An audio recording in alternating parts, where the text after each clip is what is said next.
Hola chicos, ¿cómo están? Hoy vamos a hablar de la célula. Ya estuvimos hablando un poco de las células en el MIT de la clase pasada y también estuvimos hablando un poquitito en las actividades pasadas.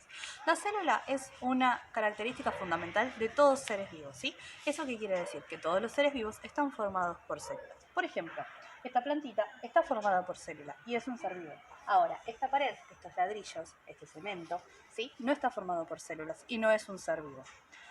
Veamos un poquitito más algunas características de la célula. Nosotros vamos a definir a la célula como la unidad estructural y funcional de todo ser vivo. Todas las células tienen tres características fundamentales. Todas las células tienen una membrana plasmática, que lo que va a hacer es separar el contenido celular del medio externo. También tiene citoplasma, que es una sustancia acuosa, algunos dicen que media gelatinosa, donde muchas veces se encuentran, en el caso de las células eucariotas, algo que nosotros conocemos como organelas, ¿sí? Y en el caso de otras células que no poseen organelas, es donde se encuentra el ADN o el material genético. Todas las células tienen material genético, ¿sí? Entonces, tres características fundamentales de todo tipo de células: membrana plasmática, ADN y citoplasma, ¿sí? Como ya dijimos, todos los seres vivos están formados por células. Ahora, dependiendo de la cantidad de células que tienen, nosotros podemos clasificar a los seres vivos en unicelulares, cuando tienen una sola célula, y en pluricelulares, cuando tienen muchas más. Ejemplos de organismos unicelulares: las bacterias. Ejemplos de organismos pluricelulares: las plantas o los perritos.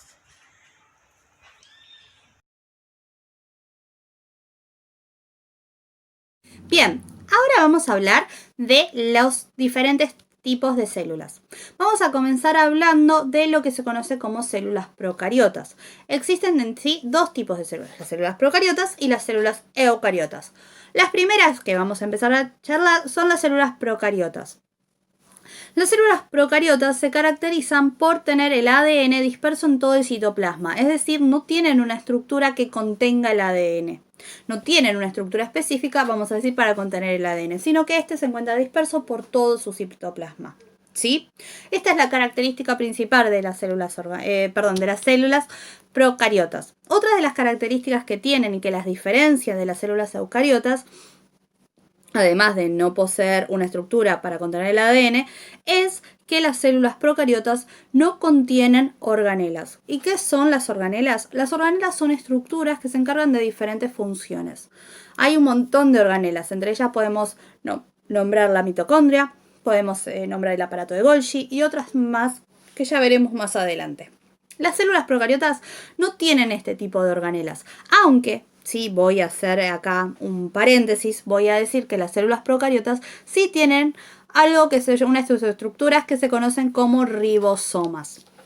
Pero normalmente se suele decir que las células procariotas no tienen organelas, ¿sí? Pero hagamos el paréntesis y sepamos todos que sí tienen algo que se llama ribosoma, que básicamente su función principal es participar o intervenir en la síntesis de proteínas, ¿sí?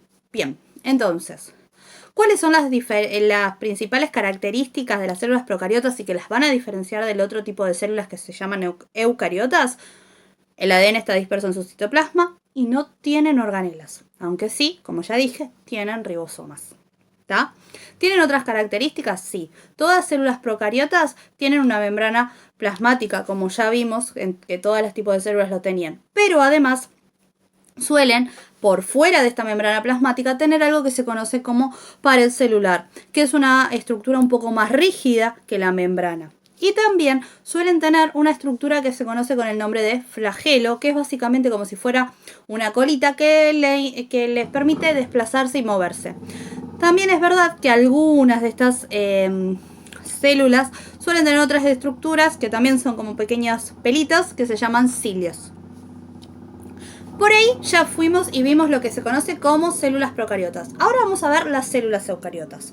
Las células eucariotas son unas células mucho más grandes, más complejas, dado que tienen su ADN contenido en una estructura que se conoce como núcleo, que se separa del resto de las células, es decir, del citoplasma, por una membrana nuclear. En el núcleo está el ADN, ¿sí? Y además, en el citoplasma se encuentran dispersas diferentes organelas que se encargan de diferentes funciones. ¿Sí? Las organelas, como ya dijimos, son estructuras que se encargan de diferentes funciones. Entre ellos, síntesis de proteínas. También tenemos organelas que se encargan de lo que es promover o proveer de energía a la célula, ¿sí? Y podemos nombrar un montón de organelas. Las más comunes o las más nombradas son la mitocondria, el aparato de Golgi, el retículo endoplasmático liso, el retículo endoplasmático rugoso, ¿sí? Y también después tenemos otras estructuras. También es verdad que estas células eucariotas las podemos dividir en dos. Vamos a tener células animales y células vegetales. Cada una, si bien va a tener algunas listas de organelas que son comunes para ambas células, puede llegar a tener algunas organelas que las diferencien. Por ejemplo, en las células vegetales existe una organela que se conoce como cloroplasto, que es donde se contiene el pigmento que permite hacer la fotosíntesis. Pero en las células animales estos cloroplastos no están. ¿Sí? Bien. Ahora vamos a finalizar el tema acá porque les voy a compartir un video para que sigan viendo lo que son las células eucariotas, las diferencias de células animales y vegetales, con imágenes, para que se hagan una mejor idea, porque capaz que escucharlo sin tener los dibujos es un poco más complicado. Así que yo dejo la explicación por acá y doy lugar al otro video. Muchas gracias por todo, les mando un beso enorme, nos vemos y muchas gracias por ver. Adiós.